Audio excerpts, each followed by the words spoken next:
Kotchandpur blood ব্যাংকের নতুন committee গঠনে আলোচনা সভা অনুষ্ঠিত হয়েছে। হাসি মুখে রক্তদান, বাঁচতে পারে লক্ষ প্রাণ, এই স্লোগানকে সামনে রেখে ঝিনাইদহের কোটচাঁদপুর ব্লাড ব্যাংকের নতুন কমিটি গঠন উপলক্ষে এক আলোচনা সভা অনুষ্ঠিত হয়েছে। শনিবার সকালে কোটচাঁদপুর সরকারি বালিকা মাধ্যমিক বিদ্যালয় কনফারেন্স হলরুমে এই সভা আয়োজন করা হয়। এ সময় অনুষ্ঠানে প্রধান অতিথি হিসেবে উপস্থিত ছিলেন বালিকা বিদ্যালয়ের প্রধান শিক্ষক ইসহাক আলী। এ সময় বিশেষ অতিথি হিসেবে উপস্থিত ছিলেন কোটচাঁদপুর সরকারি পাইলট হাই স্কুলের প্রধান শিক্ষক মফিজুর রহমান মফিজ, বিশিষ্ট ব্যবসায়ী সোহরাব হোসেন, ব্যবসায়ী রবিউল ইসলাম খোকন, নিউ লাইফ হাসপাতালের পরিচালক ডাক্তার হাসানুজ্জামান জনি, সাংবাদিক ও মানবাধিকার কর্মী রেজাউল করিম, সাংবাদিক আশরাফুজ্জামান, সাংবাদিক রুকনুজ্জামান।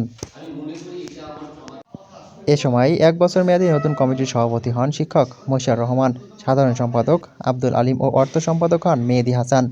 পরিচালনা পরিষদের পরিচালক নির্বাচিত হন ঝিনাইদহ সরকারি কেসি কলেজের অধ্যাপক আলমগীর হোসাইন। ৫ বছর যাবৎ কয়েক হাজার রক্তের চাহিদা পূরণসহ প্রতিনিয়ত এলাকার অসুস্থ রোগীদের বিনামূল্যে রক্তের প্রয়োজন মিটিয়ে চলেছে এই স্বেচ্ছাসেবী সংগঠন প্রতিষ্ঠানটি।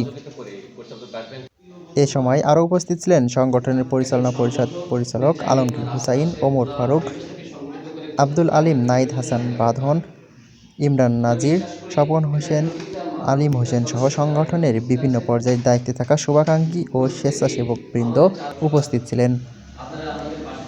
কোটচাঁদপুর থেকে রুকনুজ্জামান, ঝিনাইদহের কাগজ।